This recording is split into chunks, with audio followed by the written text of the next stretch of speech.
I'm Bea. And I'm Sam. And we're two best friends who like to talk shit about smut, wingspan, and sometimes books. Join us every Wednesday for a new episode.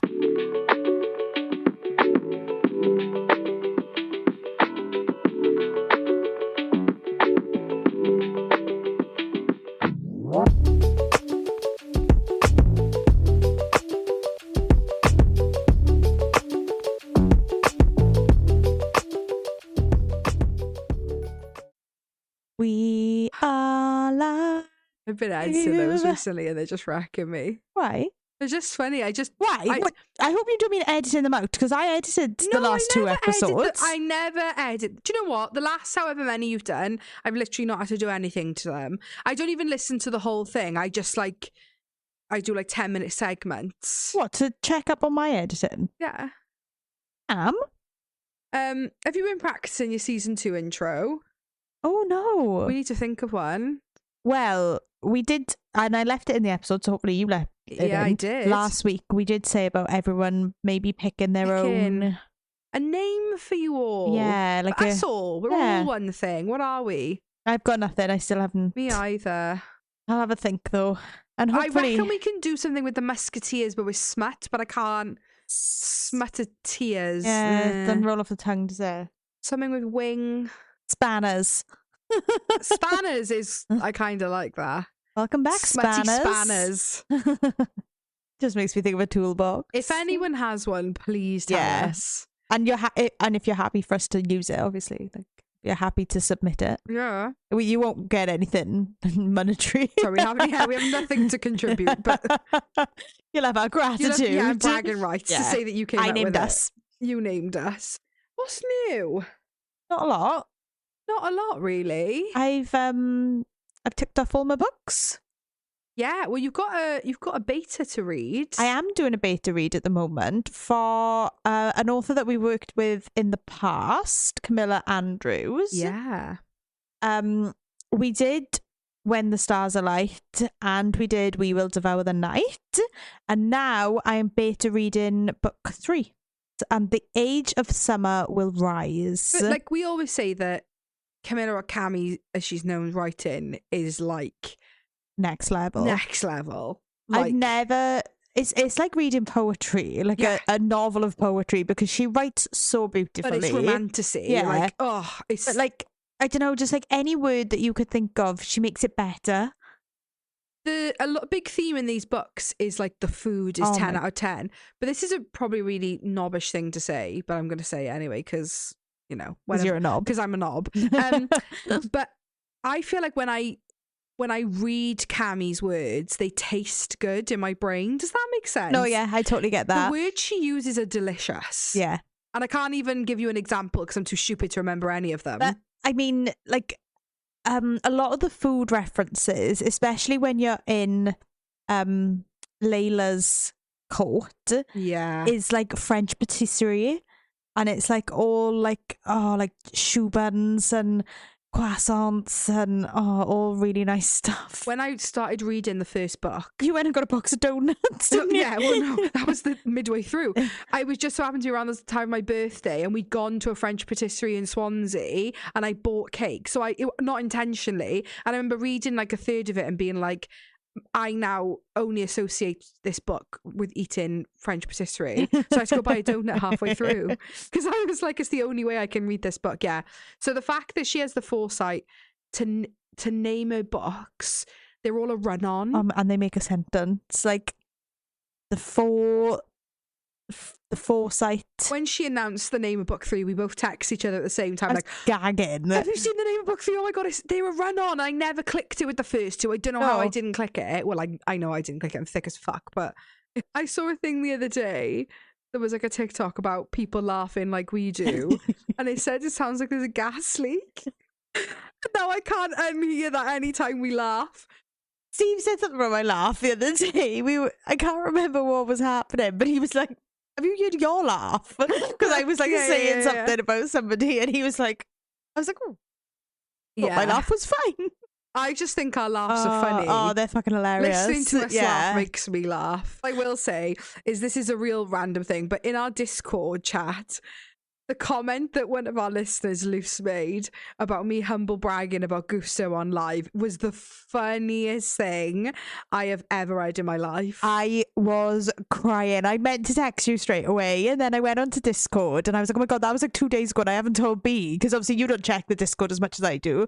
So I messaged you, like, did you see this in Discord? So yeah, you're beta reading Cami. I finished the One Dark Window duology. Did you enjoy it? Oh my God, I absolutely loved it. I really want to read it. You know what it's about, don't you? It's about like tarot cards almost, but they're linked. Each card is linked to magic, and if you said to me like, "Oh, what does it remind you of?" I can't, because it's so unique in its plot and in. Is it a completed duology? Like, is it done? Oh, cool. 2 books and done. I really appreciate that. Yes, yeah. I love a series. Don't get me wrong. Like, and I love like getting knee deep into a series. Like, give me 10 books and I'll drown in them. But sometimes you just need like a quick standalone or duology to just like pull you through. And oh my God, it was amazing. Yeah, I've heard really good things about it. I really want to read it. Not like smutty, like more like he entered her, rather than like the you know, the nitty gritty that we're used to in some books. You're not slamming to the hilt. No, there's no velvet wrapped steel or. That's fine. Yeah, but it is just like quite factual. Like, he entered her and this happened. Like, which is fine. That, like, I know by the title of our podcast, obviously we do lean towards smut, and I've got a hot topic for you in a sec. We'll get to that in a minute about a recent release. But if it's a class, ultimately, I feel like over smut, I'm a fantasy reader. Yeah. So like, as long as it's got something fantastical and a good plot to keep me going. And like, I just appreciate yearning burning. Like, Six of Crows and Crooked Kingdom has no smut in it. It's YA. Debatable. It's YA, but debatable. But like, that scene with Kaz and Inej on the sink, all he does is like touching his nose on her neck, and I was like panting at the book. The other day when you put on Threads, like, we still think about Carden's Tale daily. Yeah. Yeah. Because obviously that's YA, but like... Oh, when he says, Jude, crawl to me. I'll crawl to you if she won't. Well, it's when they're trying to, so she doesn't go under his like compulsion. Oh. Thrall, I think. Yeah. And they don't want her to be like under the Fae thrall, and so they're testing her, and he says, Jude, crawl to me. I would have been on my knees, and I would have been licking his boots. I was on my knees. I'm reading it. As soon as I read the crawl to, I was like, all right, cards. Yeah, done. Yeah, but I fucking love Carden's Tale. But that's why, yes. Yeah. So, you know, we don't necessarily need smut, but like, that duology didn't need smut. The plot was really, good. really good. And not that smut is a compensation for not good plot, but no. It still had yearning burning. Yeah. So, a hot topic, this is so not like relevant, but I just feel like I need to bring it up. Ali Hazelwood had a new release this week called Deep End. Okay. And it's a university college romance, but about a girl and a swimming maid. Like, the guy's a swimmer, but it's like BDSM kink. Like, they both have it. But I think that he's actually dating her best friend. So it's like forbidden. But I've seen the quotes, right? I need to read you some. Okay. I don't read contemporary. But I could be swayed. But I could be swayed with these quotes. Let me give you one or two, because I was reading them earlier and I was like, I need to read Deep End. Quiet, you'll take what you're given and you'll thank me for it. Sweetheart, I'm here to pick you up, he whispers. Fuck you into 1,000 little pieces and then put them back together. You don't need me to do it, but it's what you want, isn't it? For me to fix you. Yes, Daddy, please fix me. I fuck you because you're the most perfect thing I've ever felt. Deep End by Ali Hazelwood. I've heard a lot adds to TBR. Yeah, a lot of you guys have been posting. They've had a special edition in the US, which you didn't get over here. But like, everyone all over my author and the podcast, like threads everywhere, people are raving about it, giving it 5 stars. And I'm not a contemporary reader, but I might be swayed. Whoa. Because like, Ali Hazelwood books, well, we've only ever read Bride, but they're one and dones. They're relatively short.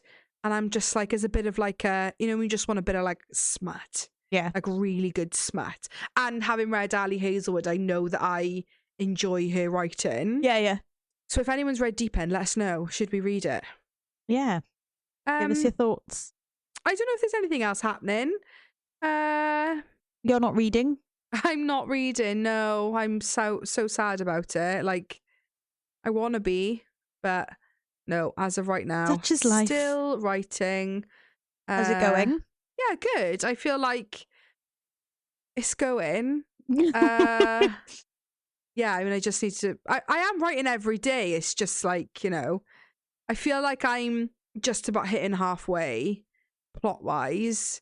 Although I am concerned that draft one might be 120,000 as opposed to the 80,000 that I thought it was going to be. I'd set my deadline to like my clock to hit 80,000, but where I am in the plot, I feel like I'm just hitting 50%. Okay. So if that's the case, Yeah. I'm at 60,000, so it's going to be 120,000, but we'll see. We will see. I have been sharing some quotes on social media. I have seen. Well, I sent it to you for proofreading. Like, shall I send this? Shall I post this? Because is this spelled right? I have. But that's all that's happening, really. I'm still writing. You've just obviously read the memory puller first two for this, and is that all that's going on? I feel like it is. Yeah. So before we get into the memory puller, we have a really exciting update from a company that we are working with, Helena's Bookish Gifts, who has very kindly come onto the podcast to talk about her upcoming fantasy book box. So we will be back with the memory puller after this little update. For sure. Hi guys, my name is Helena. I'm a 21-year-old business owner from the UK. I sell bookish gifts such as book sleeves, indie romance, and fantasy dark romance boxes as well. We do a range of stuff, bookmarks, all that jazz as well. I'm so excited to be to expand the collection as well with the fantasy box that we've just released today, actually, as well, which is so exciting. That's amazing, and I'm so excited to check it out. But for our listeners who are listening to this episode, do you want to sort of explain what the fantasy book box contains? For sure. So we have our lovely book by Ali Brennan. It is Heir of Ravens and Ruin. It is an outstanding book. I can honestly say I'm not a seasoned fantasy reader, but it was so easy to get through. Honestly, it was amazing. And then we have the character art with it as well. We have 3 bookmarks, 5 stickers. We have the checklist as well. And we also have the book sleeve option variant as well. You can either get it with or without the book sleeve, and it is themed around crows, which we agreed on with the author as well. So that fits standard paperback books, not just Ali's book, but books in general as well, which is sold separately as well in the store. So that's amazing. I'm so excited to check it out. I didn't realize it was releasing today. I know we talked about it, but I didn't realize it was today, so I haven't actually looked at it yet, but I will, as soon as we get off the phone, I will be going to check it out. And I can see B on her phone, so that's probably what B is doing. I was like, I'm going to go look now. Thank you so much. So for any of our listeners who would like to check out Helena's work, I think I've done a video on the book sleeves before because me and B both own book sleeves from Helena's Bookish Gifts. But you can find the link in our link tree on our Instagram or on our TikTok, and you can also get discount using POD10, which will get you 10% off. So, The Memory Puller by Kris K. Haines, aka my nerve session. Where to begin?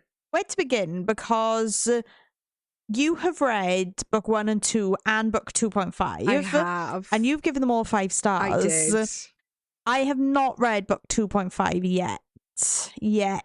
It is coming. And that actually is my favourite of this series thus far. Yeah. So we found out about this book. One of our listeners, who's probably listening to this right now because she's the reason why we know about the series, Lynn Reed, ages ago DM'd us like, guys, you need to read Memory Puller. Put it on my TBR because, like, obviously, like, you know, Life. we love you guys' recommendations. And I was like, yeah, I'm definitely going to read it. And I obviously had put it on my my Amazon wish list. And then over Christmas, Lynn really kindly sent us, both of us, books off our wish list, which was so kind, and I got gifted the Memory Puller series. So it kind of lit a fire up my arse, like, right, I really need to read these books, because I like a shelf book. I like a trophy book. I read them on KU and kept my beautiful paperbacks on the shelf. And it was it was literally like after Christmas in the New Year, and I literally read 3 books in 3 days. I ate this series up, couldn't get enough of it, grind it up, did a line of it off the table, crack. Did a line of Memory Puller. Lovely. And all of them, like Sam said, are 5 stars. I am fucking obsessed with this series. I can't stop thinking about it. And we get book 3 in March. Yeah, it's like coming out. So we're doing the 2 first books tonight. The 2 first books. We're doing the first and second book tonight. I debate that's accurate. 2 first books. You can't have 2 firsts.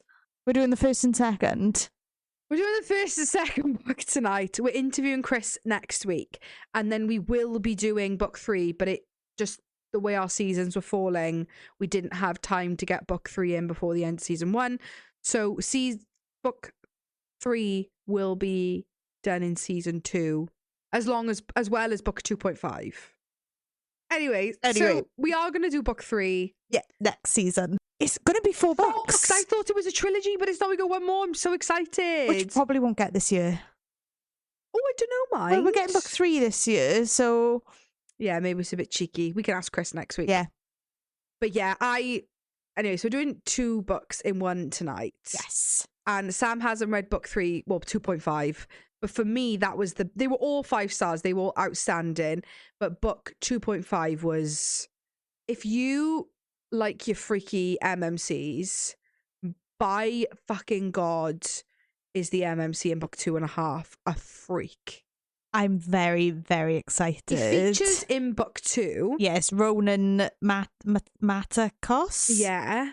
And like, he's not very prominent in book 2. Like, he's in it very briefly. Yeah. So when I read the synopsis, I was like, okay. And I actually didn't know. I thought it was a novella. I didn't know that actually it does contribute to the plot line, because it actually happens 200 to 300 years prior to the Memory Puller. The ending of that book, I said this on our video, was Metal Slinger level ending.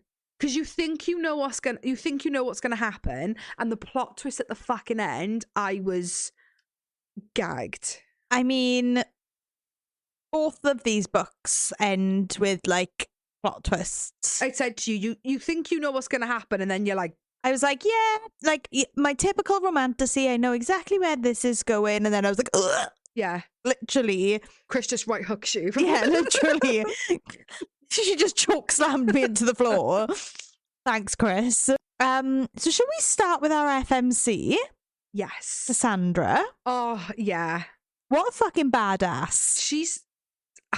All I'm gonna say throughout this entire fucking episode is they're such a delight. I fucking love them. But I just love these characters so much. She's our little Robin Hood, stealing from the rich and giving to the poor. And how interesting is the magic in this? Very interesting. And what I love about Cassandra is she's so clever.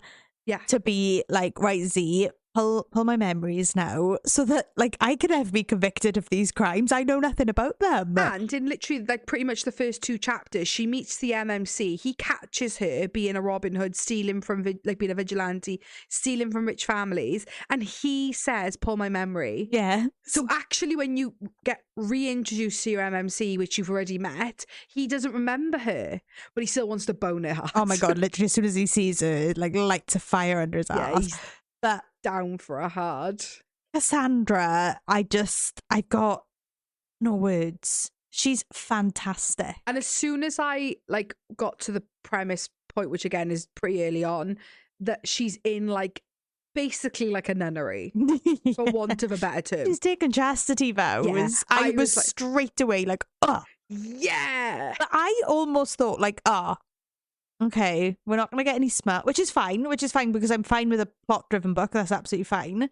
But I was like, oh, okay, we're not going to get any smut. Doesn't it make the tension so much tenser? If that's Well, it makes everything forbidden. And like more and he's a like big fucking sexy winged more like naughty. So yeah, I thoroughly enjoyed that. I don't know if we said this on a video before or on I can't remember if we mentioned this on recording, but I think I said this on an episode a few weeks ago that this book series was like, I feel everything we represent. Oh my God, yeah.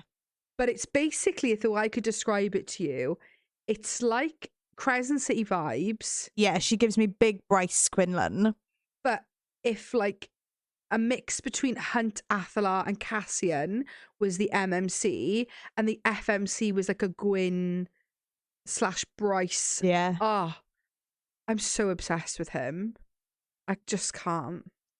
The reason that Cassandra is a shrouded sister or a nun, for lack of a better term, is really fucking sad. Yeah. Because her dad dies. Yeah, he's like a fireman or like a policeman. Policeman. Okay. He's a fireman. Yeah. And so sorry, and it kind of touched on the point we said about the magic in this. The Shrouded Sisters, their whole thing is that they pull memories. Yeah. That's like one of their magical powers. So they're given the power by a certain god to be able to extract memories. The goddess in it of Letha. Oh, well done. Fucking hell. Someone's read up on their lore. And that's how they're able to pull memories. And it serves for like multiple purposes. But the main reason is to create this substance called delirium, which is basically like a narcotic for the Fae. Yeah, so basically, before the Accords were put into place, Fae would just like scare humans and then like feed off their fear. Yeah, like kill them and feed off their fear, yeah. And then that was like outlawed. But to keep the Fae placid, they were like, but we'll start making delirium and you can drink that and it's the same thing. And the humans are like consensually given the memory as opposed to, well, in most cases.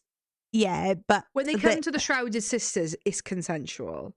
I mean, it's forced consent. Yeah, because they're being driven into poverty. Yeah, they've got no other. They've got no other choice. Yes. And if they've got to give 10 memories. If they're not deemed good memories, they don't fucking get anything. They view the memories afterwards to say whether they can be used or not, whether they're like potent enough with enough lust or fear or. Yeah, so it has to be a juicy memory. It can't be you like taking a shit or something. But I mean, you go in, you give up your memories. So one, you've lost those memories, and then they go, "Oh, they were shit. You're not going to be." I know. Well, that's one of the cases that Cassandra's dealing with right at the beginning. Is that mum who's like lost her husband? She's got 3 little babies. She's got no way of making an income, so she's selling her memories to make money. But there is a point where if you do it too much too frequently, you basically become like, well, you get obliviated like a vegetable.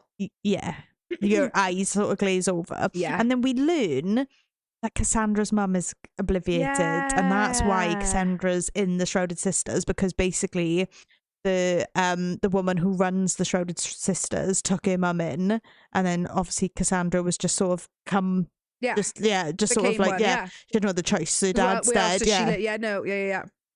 Yeah, she's at a harrowing. Well, she's human as well.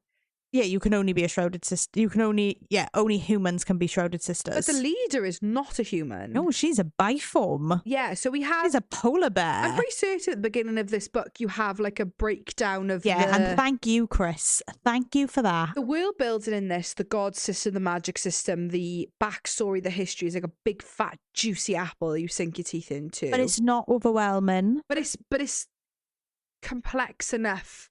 Yeah, oh my God, yeah, it's not like that was so simple, but it's also not like I'm choking on details here. But it makes me a little bit hard because it's a little bit, it's like that fine line of like, it's complicated enough that it's not like, oh, you've got water, you've got fire, you've got, not that I'm saying anything wrong with that, but like, it's, But Kris does give a really lovely breakdown at the beginning to help you kind of, not that I feel like you Yeah. particularly need it. But yeah, one type of fae is a biform, which is like a So they're shifter. called, they're beast runners. Yeah. And then each beast runner has a biform. Then you've got your wind riders, which are big winged people. Yeah. And then you've got death stalkers, which are vampires, basically. For want of a better term. Yeah, Yeah. But like Like vampires. a snaky vampire. Yeah, forked tongues. Okay. So we were saying that the head of the Shrouded Sisters is actually a biform. Polar bear. Polar bear. Yeah, she's very scary. Yeah, she is. In the first book, she's really fucking scary. Yeah, she is. Yeah. Yeah. But so the magic is super interesting, what the Shrouded Sisters get to do. And I mean, it just allows for so much plot and like mystery with it. Yeah. But do you know what I find hilarious? That Cassandra hoards juicy, like smutty memories. Does she? Oh, I thought she read books. Z reads books. Her best friend, Yeah. Xenia, she is a romanticy girly. Yeah, she loves it. But no, Cassandra hoards Oh, okay, memories yeah. and she hoards all the smutty ones. So like, if you listen to this, you either don't care about spoilers or you've read the books. Yeah. Obviously, when she is sexual, then with Tristan, she knows what to do because she's watched so many of these memories. Like, she's never done it, but she knows what to fucking do. Yeah. She knows how to choke down. I have to say that the tension and the spice in this is second to none. Wonderful. And like, I don't mean this in a negative way, but it isn't the freakiest. No. But it's just like, Well, it's not freaky, but there's something about being in public. well, so Tristan, who's our MMC, is a wind rider. Yes. Feathered wings, black. Yes. Feathered wings. Iridescent. Iridescent. Black. And all the wing riders are not always feathered. They can be bat-esque. Yeah, they can be membrane. Membrane, thank you. Bat-esque. And his best friend Kale is membrane, and Z calls him a pterodactyl, which I think is fucking hilarious. So funny. And we'll get to we'll get to them in a minute. Because honestly, I think I could do a whole episode on just the two of them. Yeah, same. But Tristan is like a part of the police, effectively. Yeah. Like, yeah. for want of a better term. And he's kind of like a captain. Yeah, he's high up, yeah. Which obviously like hot. Although ACAB, hot. But his nickname is the Ghost Walker because his wings can make the wings and anything inside the wings invisible. Yes, basically Harry's invisibility cloak. Oh. Do you reckon he had a wank under his invisibility cloak, Harry Potter? Fucking-lutely. In the middle of class, probably. Do you reckon he got wanked off? Oh, let's be honest, they're teenagers. They're all thrust into a castle together. Do you reckon Ginny was wanking him off? I reckon everyone was freaky in that school. Do you reckon he finger banged her under the... Yeah, maybe. Yeah. Just with his head poking out. Oh, stinking. Floating head. Yeah, so under his invisibility wings, yeah, anything goes. They camouflage to their surroundings, so you're not invisible. Like if somebody walked into you, they'd know you were there. Yeah, you're not like you don't exist. Yeah. But you camouflage. Hot. And is the scene in the alleyway where he like does he finger bang or does he lick her out? No, finger bangs her. Is that the first time they do anything? Yeah. Really? And he's like, it just pretend like, because they're trying to lure out the Deathstalker. Is it like Ophian? And he's like, you need a potent smell to lure him out. And he's like, it's just for business. Like it's completely transactional. Like there's nothing here. That's the first time. I don't know why I thought there was one before that. Stunning. Oh my god, so fucking hot. Yeah, it's so hot. She kisses him, doesn't she, outside her window? Because he wants to meet her. Oh, when you find out that they're moving in, like I should have seen it coming, but I just was next door. But he wants to meet her outside her window to like talk about the plan or whatever, and then you get him listening at their window and Xenia being like, you can't fucking wear that. And then she hops out in On a a little, tiny little white like camisole dress, Love like it. night dress, and he's like fucking hard as a rock. Yeah. And they kiss then, nothing happens, but like he's like touching her thighs, she's like rubbing herself against him, and they kiss, but that's it. I don't know why I didn't realise that Ali was the first time. Yeah. Oh, it's outstanding. Yeah, so she's wrapped up in his wings. That's not the first time she goes into his wings though, because they're talking in the corridor. She's walking down the corridor and he just grabs her and hides them, and she's like, what the fuck? Do they kiss then? No, I don't think so. They're just okay. talking. I think they're like, you know, like nose to nose talking. Oh, okay. It's all very steamy and sexy and and burning. But yeah, like he wants her from the get-go. Oh, both times he meets her. falls so hard. He's so down hard from the get-go, and I fucking love it. And I will say, for a lot of this book, I was like, she's human and he's fae. He's got, what, 60 years with her? Yeah. And he's got another 500 years on this earth. That was in the back of my mind for a lot of this book. Because, like, I love a happily ever after. Yeah, I agree. So I was like, oh, what's going to happen? And when they do it again in the library, is that in book 2? Yes. Oh, I don't know. So it's the only like, quote unquote, I say smut. Yeah, that's it. Is that it? No, it's not. He goes to her extraction chamber, which is where she takes memories, and she wants to repay the favor, and she sucks him off and like takes it all down. She's licking it off her fingers, like, oh my god. And then they're like, first extraction's here, and she's like, fucking get out. Oh, yeah. Yeah. When it was like, I don't think it was a plot twist, but when they said that they were moving in, and it's not just Tristan, I feel like we can move on to this point now. It's this sexy, grumpy, miserable, bat-winged bestie. Yeah, and like for a lot of book 1, I was just like, he's just a fucking grumpy prick. But in book 2, then you get a bit of backstory, and it's quite harrowing. Yeah, but I was so down hard from book 1. Literally, like it's almost one of the I can fix him. Like, and the fact that it's Xena that, like, I wouldn't say she falls for him, and you don't think that he's fallen for her, but obviously by book 2 you realise that was the case. He's just really bad with his emotions. But the fact that she's so sunshine, and like, but she gets so triggered by him being so rude. Yeah, I love him. Like, she basically says, like, fucking wind your neck in. Like, yeah, he's a knob. We're helping you. When Cassandra's been talking to Tristan outside and she comes back into their room and Xenia's gone and she's like, oh my god, she's been taken. And she looks out in the corridor and she's like huddled over a book with Kale. Like they're reading something together in the corridor, and she's like, oh, never mind, like backing into her room.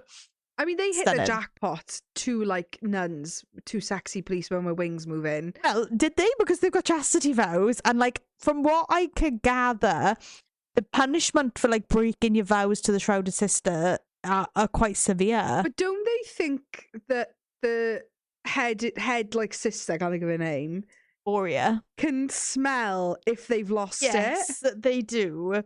So she's like, oh, we kissed. Is she going to smell it? And she doesn't, obviously. And then once he fingers her, she's like, oh, she didn't smell that either. So I'm going to suck your cock now. Doesn't one of them admit that they knew that? Doesn't Xena say, oh, I know she wouldn't because I've like dabbled before? Well, that's book 2 talk. But oh, okay, sorry. No, but I mean, if you're listening to this, you know we're going to talk about both books. Xenia got fucking railed in the library. Oh, I forgot about that. Yeah. A fae man who like basically promised her the world and then never came back for her, and she was practicing her dance steps. Oh god, yeah, I forgot about that. He was going to take her to the ball, and yeah. Wasn't he like saying he was some kind of prince or something? Or like no, he was like a college student from away, and he was coming there to like read their texts, and he was like, oh, I noticed you across the library, and and then she gives him her virginity, and then he says he's coming back for her, and he never does. When she says that she was in her room practicing her dance steps every night, like, my little heart. That's so rough. And then that's obviously, I know I'm jumping to the end of book 2, but that's why Kale wakes her up and says dance with me, because she never got that dance. Oh god. Halo, big green flag.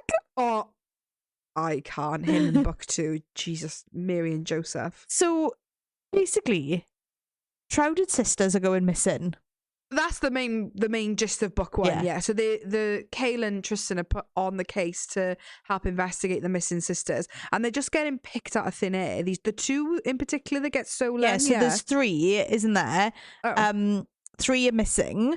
Rochelle Pasha, Cora, and I forget the third one's name. Sorry. And basically, Cassandra's like, I'm going to solve this. Well, because the fucking polar bear lady couldn't give a fuck. Gloria, yeah. Well, doesn't give the impression that she gives a fuck. Yeah. But Cassandra has seen Cora at the pub.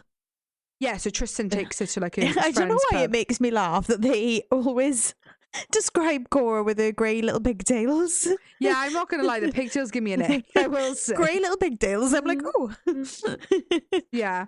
But yeah, when she goes to a pub with Tristan, who his friend owns. Rena. Yeah, she sees her out and about. Yeah, meeting with the broker. Who's the guy that Cassandra had been basically doing work for. Yeah, she sells him. Yeah, she steals stuff based on memories she's seen. Then she sells to him and he gives her the money. And then she takes the money and, gives it to the poor. Yeah. Which, by the way, how much of a green flag is Tristan? Like, here's £100,000, give it to that family. Yeah, but is it in book when he goes with her to the family and he takes the little boys out flying? Oh God, my ovaries nearly popped open, and I was like, Jesus. And he says he gets back with the boys, and Cassandra's there holding the newborn baby, and he's like, what's the equivalent of ovaries? I don't know. His sperm sack is like gunning for it. Oh. He's such a green flag. He is such a green flag. And we learn, I think it's in book 1, we learn that he actually is from like the capital where the emperor is based. Yes. And he got shafted to where they are. Yeah. Thalesen? And he has a mark on his hand that implies that he's turned somebody, but she doesn't know that's what it is. Oh, okay. At that point, she doesn't know that it implies that he turned a human. But that's what that mark is. But yeah, he's an exile basically, and he won't talk about it. No, we don't talk about that. He's very closed off with his background and history. Doesn't talk about his family at all. I mean, can you blame him? Yeah. So that's book 1. That's our nice little character pool. Well, she decides to leave the Shrouded Sisters in book 1. That's the end of the book, yeah. So they're trying to track down the necklace. They're trying to find out who is trying to get like the like compound for delirium so that they can tarnish it or taint it and make something different. And they end up at like a dock and they find 2 of the sisters, Cora and another one, but Cora's been obliviated and the other one did it to her because they just kept making her pull her memories over and over. The third shrouded sister, Rochelle Pasha, is still missing. Hela comes and flies 2 shrouded sisters back to the temple.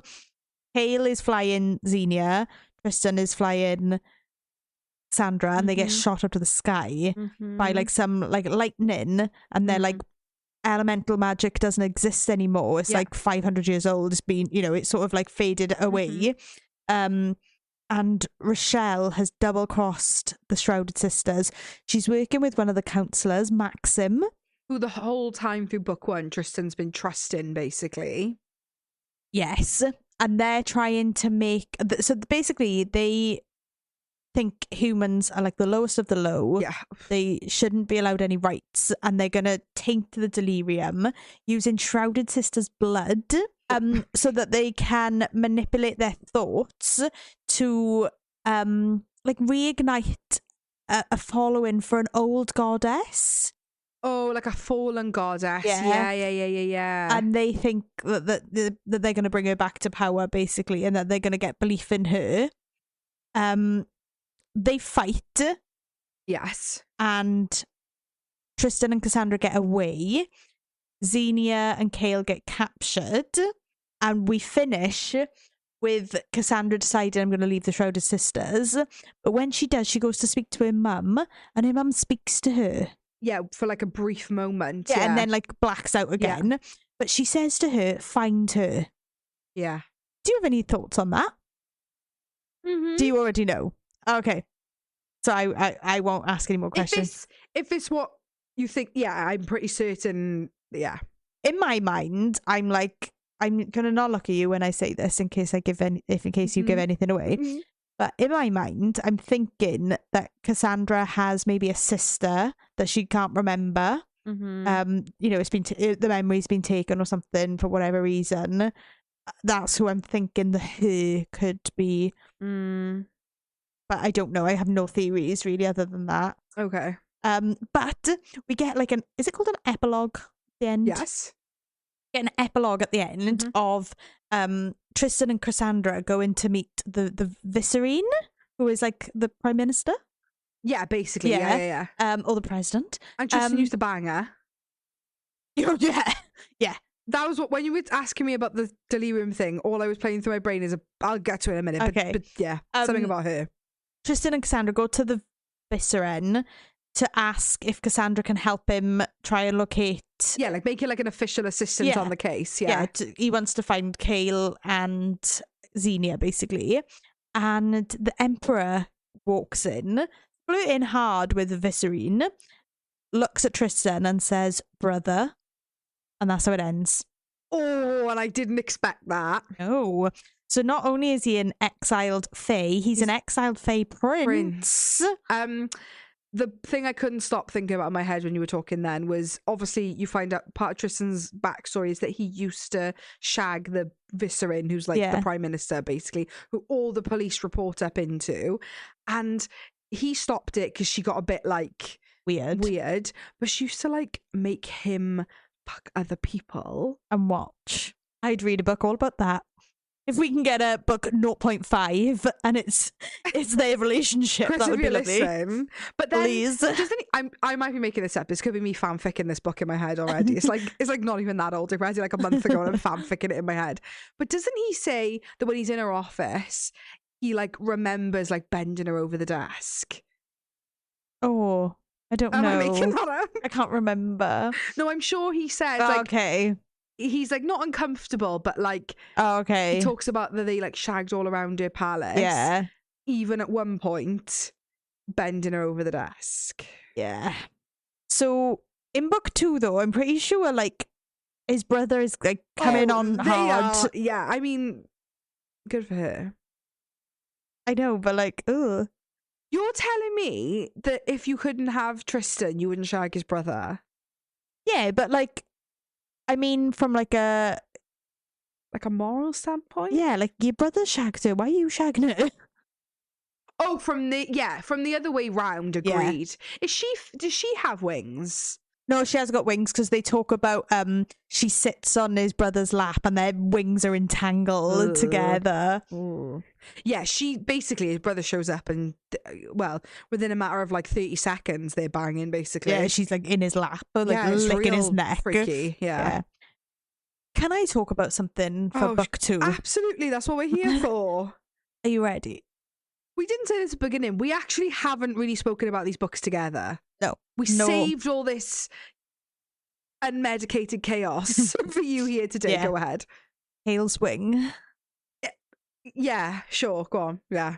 Horrible. I was not prepared for that. Me either, right? But can I be completely honest? I don't know if it's because I'm ovulating. I don't know what it is, right? But I was too horny in book 2 over everything about him, and I feel like I wasn't paying attention. It was really sad. It was really sad. But like 2 seconds later, when Xenia talking about him walking around his boxers, I was like, Xenia wearing his boxers. Because he realizes she hasn't got underwear, that they've taken her underwear and she hasn't got anything, and he cleans his boxers and gives them to her. Can we talk about when he gives her the like potion, or he gives her like a healing potion, and then when they're locked in the cells, in their mouth, the suppressant, and he like spits it into her mouth, and she like sucks on his tongue. Might have to take my jumper off. when he's like, "Are you sure you want to do this?" and she's like, "It's not my first kiss." Oh. And he's like, "You fucking what?" Like they don't even kiss. She just like sucks on his tongue. Sucks on his tongue, big time.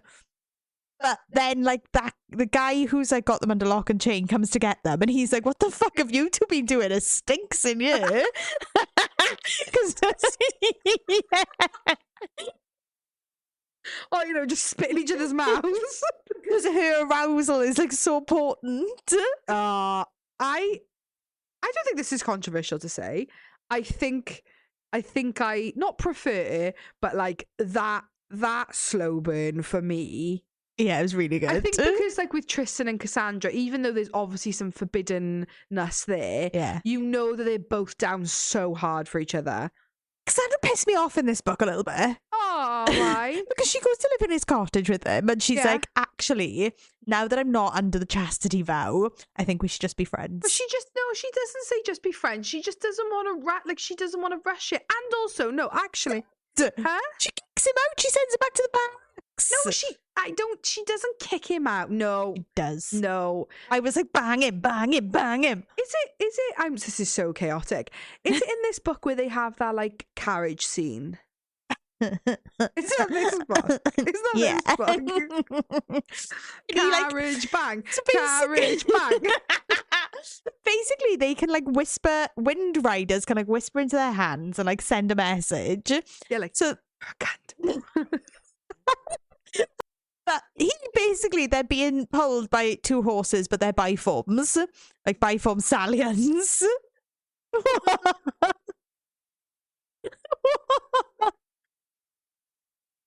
Should be like, Mum, I got a new job.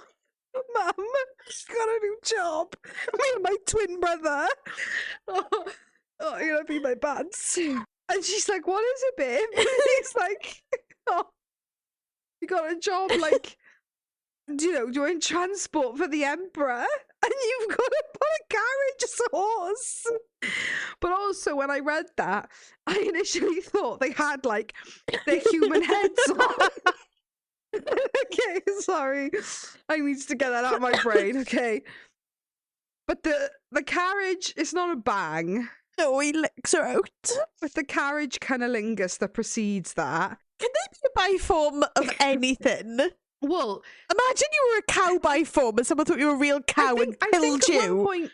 point, this isn't a spoiler for 2.5. Okay. 2.5 is set more like out in the sticks in the mountains. Yeah. It's almost like, think of like après-ski Alps vibe. Ooh. Like chalet, like yeah. castles on the mountains. Like that's the vibe. Yeah. And I'm almost positive there's like yak biforms in that. Could they be milked? Probably. We'll put it on the list for Kris. I'm just thinking, like, imagine you were a chicken biform and someone killed you for meat, thinking you were a chicken. Yeah. I suppose you'd be in your human form most of the time. Question. We'll have to ask Kris this. Where do animals exist, or are they only biforms? Or is there a difference between a chicken and a chicken biform? Yeah, like, can you tell? Like, no, it's a human. Don't kill her. Yeah, because maybe they're just really fucking big. You know? Yeah. Oh God, the fucking horses. That's killed me. Sorry. Oh, it's But brilliant. it does say that they're biforms. Yeah, it does. It says that, like, basically some of the beast runners are like lesser fae, so they don't get jobs in like the like army or the police or whatever, and they've got to just like get normal jobs, which is like transportation and stuff like that. Yeah, I because just made fun of these poor lads. doesn't she go for a ride on like something? Doesn't, like, to get through the town, don't they like hire? You can like hire. It's not a camel. But you can like hire something to ride on through the town. I don't remember that. Yeah. Okay. Yeah. Okay. Sorry. Anyway. We've gone on a massive tangent now, all because we wanted to talk about a carriage bag. Carriage cunnilingus is Yeah. outstanding. That scene is so you were saying about the whispering. Oh yeah, basically he whispers out the window to tell the two horse biforms to stop. He gives her the time of her life, and then he's like, punches the roof. Carry on. Brilliant. Absolutely fucking brilliant. But like him talking about like putting her foot on his shoulder, like obviously she's never had this done before, so like it's completely new for her. She is like fixated on watching him. Oh my God.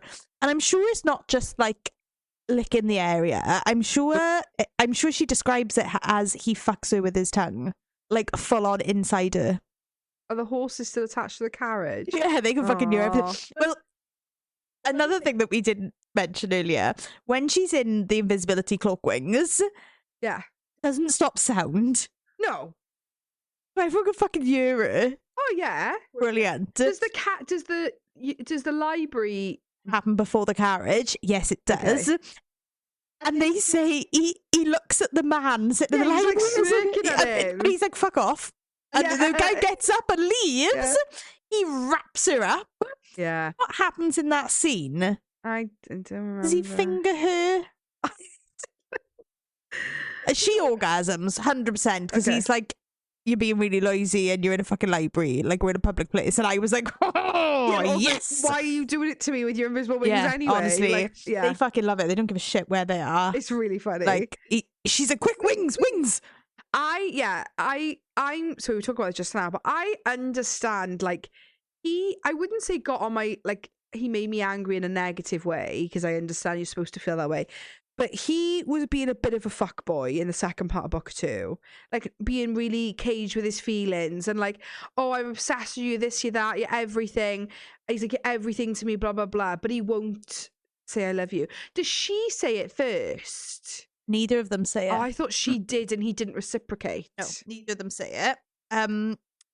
He's like, you mean so much to me, but by the way, I was madly in love with somebody else and basically was going to marry them. Yeah. Somebody who we're introduced to a little bit in book 1, but much more in book 2, is another Wind Rider, Hela, Yes. who isn't from this continent, but has moved here to be part of the police army, whatever. Her broken English So is funny. one of the funniest things I've ever read in my life. It's hilarious. She's fucking brilliant with her big wings and Are they like red? Yeah. Oh, I love her. And she's really like, I feel like gives Cassandra a lot of confidence. yeah, oh my God, she is such like a cheerleader. She's like, if he's not like shit talking Tristan, but she basically says like, if he's not like giving you what you want, Yeah. go find someone else. And Hela calls her tiny human. Yeah, it's really cute. It's so cute. It's so funny as well. But basically, when she tells Tristan to fuck off, Hela moves in with her instead, and they get a really lovely Yeah, it's relationship. lovely. I love them. They're really But- cute. Oh, Hela, I just think is so funny because Hela is obviously still there in the cottage the night and morning after they bang for the first time. So, you know, obviously if you're listening to this, you don't care about spoilers or you've read the books. Plot twist, they bang. Yeah. And Hela's making her like a huge breakfast. There's like piles and piles on the table. And Cassandra's like, why are you feeding? Why are you cooking so much? And she's like, well, you exerted a lot of energy last night. Am I right in saying when they bang? Because they don't bang, but they have a steamy moment on the ship, don't they, before it gets blown up, where like she's getting changed and looking at him in the mirror and whatever. Yeah. But then when they do bang, am I right in saying that they share blood? She's taken his blood before that. Is that for healing? I'm sure it was to heal her. Yeah, it's when they went to the continent, like the other continent, wasn't it? On the ship. I think it's after all of that. Oh, okay, yeah. And his blood like enhances her shrouded sister magic. Yeah. And then we sort of find out that her mother was a shrouded sister. Yeah. She left the shrouded sister to be with her her dad, dad. and she got pregnant while she still had the shrouded sister magic. So Cassandra's magic doesn't fade. No. So shrouded sister, basically, if you're not practicing your magic and pulling memories, it'll fade over time.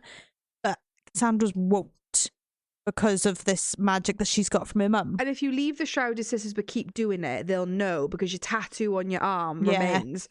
But hers goes. But she No, it doesn't. She gets it covered with a tattoo Oh. of his dagger. can. The morning after they bang, and then Hela says, "What does she say?" You texted Oh it my to me God. earlier. He basically says, like, Hela, you can move back to the barracks if you want, unless you want to stay here and listen to us fuck like bunnies. Yeah. And she's like, why do you want to fuck like bunnies? They fuck fast. You want an animal that fucks slow to make it more pleasurable. Yeah. And like, she's so matter of fact. Yeah, And Cassandra's like, fucking hell. So she's like, I go back. Because, like, obviously she speaks in broken English. So she goes upstairs. He starts fucking her at the table. But obviously, like, his bum is out at the table because she sat on the table and he's fucking her. Yeah. And Hella comes down the stairs with her bags. Now she's walking at the door. She shouts, nice ass, buddy. Him doing her on the table. Oh, my God. Him doing her every time he did her. When they banged and banged and banged. And then she's talking to him and like just climbs into his lap and like slips back on. And I'm like, bloody hell, girl. One of the things not that we've forgotten to talk about, but there's just so much to these talk about. There's like a pretend you're my mistress in a brothel. And that's where we meet. Ronin, is that how we say it? No, I'm not on about that part. Sorry. That's where we meet August Lambras. Yes. Yeah. And he takes a shining Annika, his consort, his human consort Annika. But he really takes a shining to Cassandra, whose name at this point is K. Yeah. The goddess of wrath or like revenge or like something, violence, maybe. He really likes her. Oh yeah. Because it's in these like, I wouldn't say they're not brothels, they're like, it's like a swingers club, but like come with your consort, and if somebody wants to join you, they can. But it's really common that fae people take human consorts, then they take them to these like clubs where you can either hire somebody from the club to join in, you share, you swap, like it's all very fluid. And he, like you said.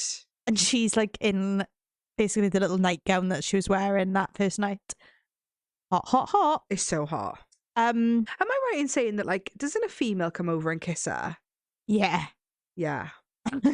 Yeah. Does she kiss Tristan as well? Yeah. Yeah. So hot. So fucking hot. It's honestly, and then they hire her. Like, tick, tick, tick, tick. Oh, they hire her because they want information from her, and she's like, "Are you sure?" Like she gives them the information, but then she's like, "Are you sure?" Because I would for both of you, and they're really like, hot. "They're like, no, we've got a job to do," and she's like, "Take us 10 minutes," and they're like, "No," because obviously she gives up the dock worker in the delirium factory and all of that. She's the one that. She's his best friend. Yeah. It's quite actually sad. Yeah, that it was really sad. Whole story. Yeah. But we find out why Tristan is so cagey about his past. Yeah. And it's because basically he had a human childhood best friend who became a childhood lover, and he turned her. Yeah. And then his dad went mental. He got exiled, and he assumes Ione. Yeah, Ione got killed. You also find out during that sequence that he was actually the one in line for the throne. He's older. He abdicated because of that drama. When he got exiled, And so his brother is actually like little brother. And I think they said they had a sister as well, didn't they? Bellen. I was gagged. Yeah. When he got exiled, they like cast him under like an infertility spell. Oh, I don't remember this bit. Shit. Okay. She says when they banged for the first time, she's like, "I'm not on any contraception." He's like, "It's fine. Part of my exile terms and conditions. I'm infertile now." T's and C's. Yeah, I had to fucking sign my T's and C's. Oh. So when he gets exiled, he takes the human surname. He doesn't want to be remembered as his family name. When they escape the underground church, because obviously Cassandra doesn't know any of this at this point, and then they escape the underground church, and Hella saves them and gets them up on top of the cliff. And they're in a cemetery. But it's known that it's a human cemetery, and there's literally a gravestone with the surname on. And Saros. And Cassandra's like, "You've got some fucking explaining to do." Cassandra literally says, "You've got some explaining to do," and like fade to black then. I was so scared. The only thing with this book, I loved it and I hated it, is because... Well, you didn't hate it. You loved it. I loved it, but I was because it would then jump to a Xenia and Kale scene, which again, I loved, but I was like... Yeah, you're like, I need more. I need to know what's happening with the others though, but I also need to know what's happening with you. But to go back to Xenia and Kale, because honestly, I could just talk about it for forever... he's so broken. Well, he says he almost describes them as like depressive episodes where he like goes in on himself. He doesn't speak, like he's a shell, basically. He hates himself so much. That's why he says he's the way he is. You find out that his family is the fucking pits, like the worst, and that he was in love with a boy when he was growing up who was human, and his dad is so anti-human, and basically like. Well, I don't know if it's confirmed that he kills the boy, but like... No, because if you remember, he says later on, she asks what happened to the boy, and he says, he got married, and him and his husband adopted twins. Oh, fuck, I don't remember that. Yeah, him and his husband adopted twin orphan windriders, and yeah, it's really sad. Because then losing his wing is obviously such a, like... Well, he's like, I'm broken. Because his dream, he went to the continent to become a guard for the Viscerine, but his dream is to be a guard under the Emperor. They've got like another name, haven't they? Yeah, and that's his dream, and he's like, my dream's gone. You can't do it with one wing. Well, it's one of the reasons why right at the beginning of Memory Puller he's particularly moody, because he just found out that he didn't get it, but he obviously could have tried again. Yeah. But now he only has one wing. That's not happening. But he does manage to fly to save Xenia from like it's not a crocodile, but it like basically is a crocodile. Yeah, he sort of like puffs loads of air up into his wing and then holds it with the opposite hand as like a paraglider type thing, and paraglides. I know. And she's like, you sort of flew, and he's like, no, I fucking didn't. Don't talk about it. The scene with them in the hotel. So the scene with them in the hotel the night before he's gonna ship her back because he's gonna stay now because they are in the land where he's from, and he's like, Dad, I've got to go and wrap up some business, but I'll be back. And he takes one of those like pearls, and like they sort of transport you anywhere, but they run out. Am I right in saying that he says to his dad, I'll come work for you, basically? Yeah, he's like, whatever you want me to do. And he's like, I'll find a suitable marriage for you. I'll have an arranged marriage. Yeah, and he's like, yeah, right, yeah. Am I right in saying that his dad is like the number one weapons dealer? So he quite likes what Maxim is doing, because he's like, you are 100% bringing war to our lands. Yeah, big and bucks. Everyone's going to come running to me for all their weapons, and I'm going to be rich as fuck. So keep going. His dad, even though he's horrible, he's not like pro-emperor. He's quite like... He's pro fucking war. He's pro himself, isn't he? Yeah, he's pro make me money. Yeah. But the scene with him and Xena in the hotel before he goes back. So like we've already talked about it. She banged somebody and he never turned up then to take her to the ball. Yeah. And they tell each other like their stories. She tells him that, and he tells her about the human boy that he was in love with. And then he wakes her up the next morning and says, "Dance." Kiss her before that. Yeah, when they're after the lizard. Oh, okay. Yeah. He says, dance with me, and then they dance, and then he pins her up against a wall and licks her out. Fantastic. It's outstanding. It's fucking brilliant. And then puts her on a ship and fucking says, off you go. But she jumps off. Can't wait for that story. So Xenia's story ends with her leaving the ship, going to look for Kale's friend. I want to talk about Xenia and Kale really quickly, and then we can move back to Cassandra and Tristan. Yeah. Xenia can't sleep without like hearing someone's like rhythmic breathing. And they argue, and he turns his back, and then she can't hear him breathing, so she's having nightmares. And then when she tells him, he turns back, but he can't fall back to sleep, so he tries to like regulate his breathing so that it seems like he's sleeping, so that she can fall back to sleep. I need to get a green flag. I know. And then he rescues her. That's the biggest green flag of all. His dad takes him, leaves her there, and then he comes back. He said, no, we're fucking going back and getting there. It's the hottest thing I've ever seen. And he cuts everyone to pieces. That's when they use like the teleport crystals, and then he comes in with a fucking sword. Yeah, kills them all, and then he's like, get Cassandra's dagger, come on, you can give that back to her, and off they pop. It's so hot. So fucking hot. Doesn't he get quite upset at the end of it, because he's like, there was no need for me to like massacre everyone, but he does. He literally like chops them to pieces. Yeah. Well, talking about chopping people to pieces. Yeah, sure. August Lambros. Yeah. Obviously, Cassandra breaks into his house. He finds her. Yeah. And then he puts her in like his dungeon and carves and he up his tortures her for stomach. hours. Yeah. But like there's photos of like all women and like they've all had He's the same. been doing it to him. Because doesn't she say that his like consort is like scared of him? Yeah. And she have like a black eye and stuff. So he's Yeah, obviously because like she comes to the abusive. cottage and then Yeah. but Hela takes her to not the temple in the land they live in. She takes her to the Meridon temple. and okay. Cassandra says like they'll accept you, they look after you. Yeah. So she leaves the continent. Annika Yeah. leaves the continent completely. But yeah, obviously Tristan finds her and he uses wind on August to the point where all his skin and like flesh flies off his body. And Cassandra says like she looks over and he's just like a skull and a bag of bones. Why is that so hot? I know. Like, thank you for saving me, Daddy. Yeah. Well, we didn't talk. Well, there's so much of this book we haven't spoken about. She starts doing stuff. So she realizes, so she goes back to the temple. Yeah. And there's a new order by the Emperor that humans have to give like X amount of memories per day. Yeah. And he wants them to be obliviated, basically. And once they're obliviated, they get shipped off to his land. And God knows what happens to them. Yeah. There's a little girl crying for her mother.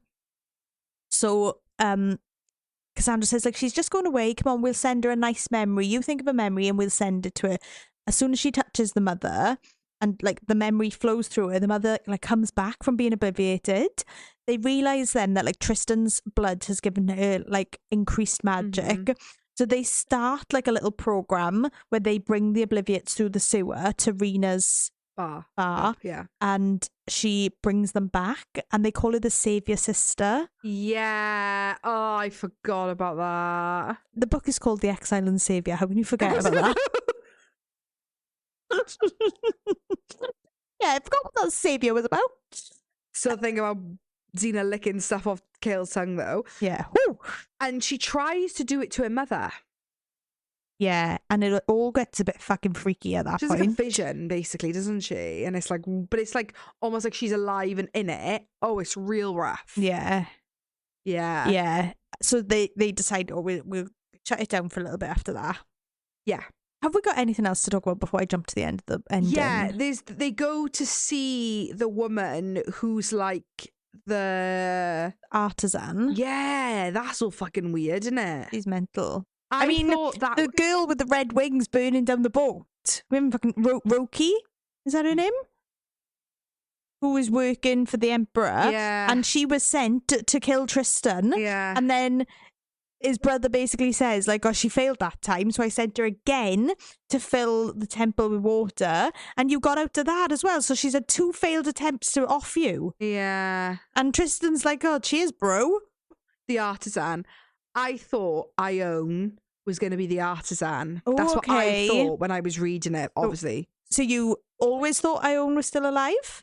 Oh, yeah. I mean, the fact that her death was like inconclusive. Yeah, but I always thought she was alive. It made me nervous because I hate nothing more than not hate, sorry, but like love. Who's he going to choose? Yeah, if his makes me nervous. If his old love, like first love, he married her. Yeah, like if she is alive, who does he choose? Like I hate that. Like I'm like, oh, but yeah, same. You said Cassandra now, so you've got to be with Cassandra.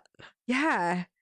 But also another thing in this book you get more of an insight on, and this is such a poor explanation. Like if Kris ever listens to a school, we're a pair of fucking knobheads. But you kind of realise there's like 2 sides to the rebellion. Yeah. Like there's like Maxim's side of the rebellion, which are like anti-human, like fuck them all, yeah. But they're also anti-emperor, it's all a bit weird. But then there's the Chrysos Thelos, who are the Chrysos Thelos, who are still do some shady things, but are more on the side of equality. Yeah, they want everyone to be able to live together peacefully, and they are the ones who believe in this fallen goddess. Is she the Delphine, or is that something else again? Yeah, that's the Delphine, yeah. Okay. And Rena used to be a worshipper of Delphine. Like a sister of Delphine, yeah. Because they find in the library a symbol. Picture. Well, it's a picture, and it's her in the picture. Yeah, and she's I'm just like, hello, Rena. Yeah. And Rena's like, don't fucking talk about it. yeah, sorry. So I feel like I just wanted to mention the Delphine. That was all fucking weird. She talks about the crystals. Yeah. And she was exiled for turning her lover, who was a woman, into a fae by giving her blood, right? It wasn't that why she was exiled, I think. I don't remember that. I think she's the only other person to have ever done it. And she Can't was remember. exiled for it. I think. But they go to this party. Yeah. And she's his consort again. And that's where we properly meet Ronan No, Maticos. she goes as herself. No, she's his consort. Yeah, but like not pretending to be Kerr. Well, when August sees her, he calls her Kerr because he assumes that's her name. And Yeah, she but they're doesn't not correct him. hiding her, like, No. because his brother and the Viscerine, are there. Yeah. No, yeah, she's not hidden. But the plan is to find out if anyone knows about the Chrysos Thelos and like who's in on it. And that's where we properly meet Ronan Maticos. Yeah. And we find out that he is part of it. But like that's when we find out that it's not the same as Maxim. Ronan sort of explains it a bit better. And he's the butcher of what? The butcher of Arathia? that makes me hard hearing that nickname. Aratia? Yeah, so he's a wolf by form, and he's basically like a war hero. Well, hero. He killed thousands of To humans. the Emperor, like he's a war hero. To Cassandra, he's fucking terrifying. Yeah, because he killed like literally 3,000 humans in one fucking battle. And he's got one eye. Yeah, Mad Eye Moody. There's a lot of Harry Potter references tonight. Yeah, I apologise. That's all I could think of though, because it talked about like his eye. Like that's all I could think about was Mad Eye Moody.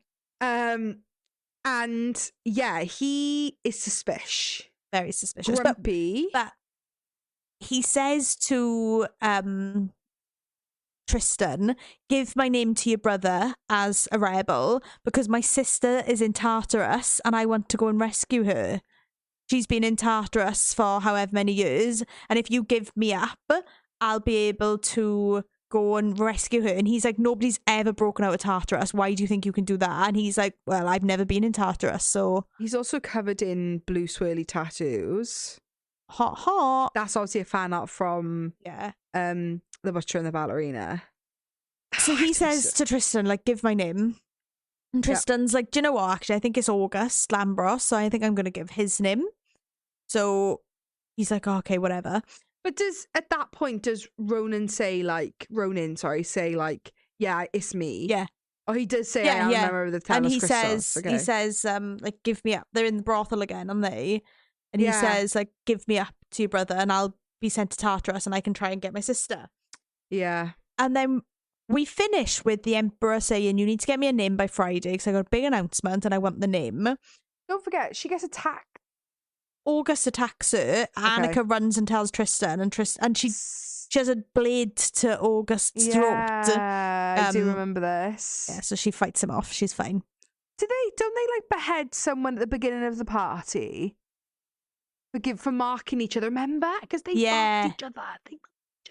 Yeah, so basically you can like mark a human to like stake your claim, but you're not allowed to. Yes, forbidden. Tristan marks Cassandra. He don't give a fuck about anything or anyone. And they find two people, a fae and a human, in the party, and they chop their heads off. Yes.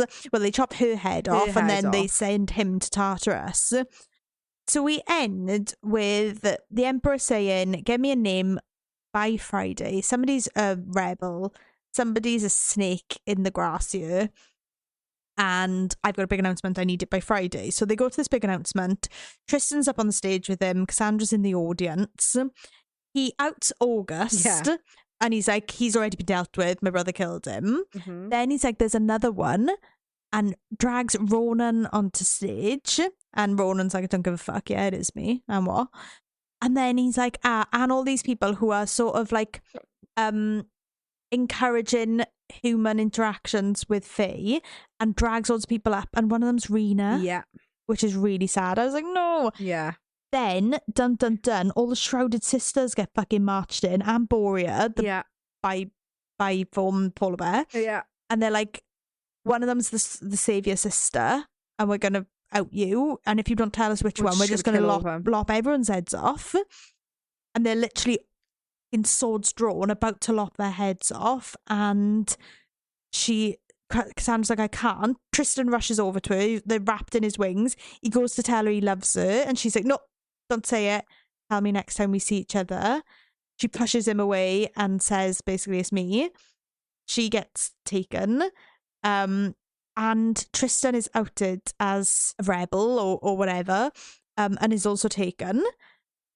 And that's the end of the Emperor's announcement. Does Tristan get outed as a rebel? I didn't think he did. I didn't think Tristan did, but the rest of them did. Yeah, Oh, Tristan does. Yeah, because then he's in a cell. He wakes up in a cell. Okay. Big glowing light comes from a pearl thing. Woman steps through and he says she's as beautiful as a wind rider as she was as a human. And I fucking knew already it was going to be Ione. And it's Ione. And she says, welcome to the Chrysos Thelos. I'm Tristan. the Delphine. Yeah, I'm the Delphine. Oh, it's like Delphini, you know. I don't think it's like Delphine. I think it's also Io, not Ione. Oh, yeah, but yeah. So she's alive. So I was like, fuck, what's Cassandra going to do? So he did turn her. Yeah. But fucking fingers in all the pots, he also turned Cassandra. Because she's in her cell in Tartarus. Prison, and wings. Next minute, fucking huge iridescent white wings sprout from her back. He's got to stop giving people his blood. He literally describes how to turn a human fae, does anyone's already, bangs Cassandra, marks her and gives her his blood, gives her his blood, and then he's like, oh, there'll be no repercussions from this. But it didn't shock me because there was so much talk about her itchy shoulder blades. Yeah, it didn't shock me either. Yeah. But as soon as he said what it requires, I'm like, he's going to turn her. Yeah. Like, he's going to turn her 100%. I mean, it quashes all my worries about she's a human, he's a fae. Yeah, agreed. But now I've got fucking Ione in the mix, and who's he going to choose? Yeah, I did not realise that one, how much happens in Butcher and the Ballerina, two, yeah, I need to zip my big fat gob because already ruined book 3 for me. It wasn't a ruin. You fucking like I didn't tell you the other thing that happens in book 3. Any tepid takes? When but I can't share it with you because you haven't read 2.5. When she's saying find her, obviously I said, like, in book 1, I thought maybe it was her sister. Like, she had a sister. In book 2, I was thinking, oh, could it be interpreted as the Delphini or Delphine, however you say it? Like, is she saying to find her? And is that some sort of connection? Don't know what's going to happen between Kale and Xenia. The next book is called The Rebel and the Captive. That could be fucking anybody because Cassandra's in captivity. Xenia's loose on a fucking island where they all hate humans. Tristan's a rebel. Kale's a rebel. Well, Kale's technically captive though under his dad's like. Yeah, true. Yeah, it could be Kale. Could be Tristan. Ronin's also in prison as well. Yeah, and Ronin's in prison. So is Rena. So who's book 3 about? Who fucking knows? Who's the rebel? Who's the captive? I don't fucking know. I got nothing. I've got absolutely nothing. Got nothing left. Got nothing left, Taryn. Can't say anything because you wouldn't know loads, but you would know an amount more. I'm going to read 2.5. I'm going to read 2.5, and I'm hoping to read it before we meet with Kris. Next week is our interview with Kris. Yeah. And next week is our final episode of season 1, guys. Yeah, goodbye, my friends, goodbye. Unmedicated ADHD. This is our penultimate episode of season 1. Yeah. Oh, doesn't it feel weird?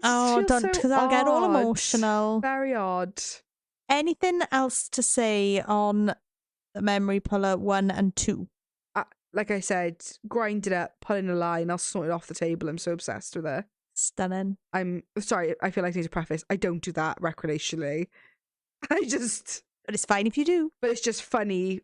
Just that's how much I need this series. I need it like I need it. I'm fucking obsessed. I said at some point that obviously jury's out on book 3. I don't think we're going to get book 4 in 2025. So out of the 4 books that we're going to have, providing book 3 isn't like better than book 2.5 for me, one of these books will be on my top of the year, and they were the first reads of the year, without a doubt. Book 2.5, God, my fucking God. Because it's kind of like a standalone story. It's not I didn't think I'd like it, but you finish book 2, you're so invested in everyone. I'm like, and then it's like, oh, I don't really want to read about other characters now. I want Tristan and Cassandra and Kale and Xenia. Give me all a Rowan. and it's not just because they're fab, and it's not just because I love them, but when you find out how it weaves. Oh my God. You know how we always say these authors need to be taken into Mensa? Kris K. Haines should be a member of Mensa. Because the Wonderbrain. foresight you have to weave. Oh, it's fucking genius. Oh, I'm excited. Ah, so good. Are we done? I think so. Well, Kris K. Haines and Season 1, over and out. Season 1. Mic drop. Don't And- drop these mics because Oh, they're very fucking expensive.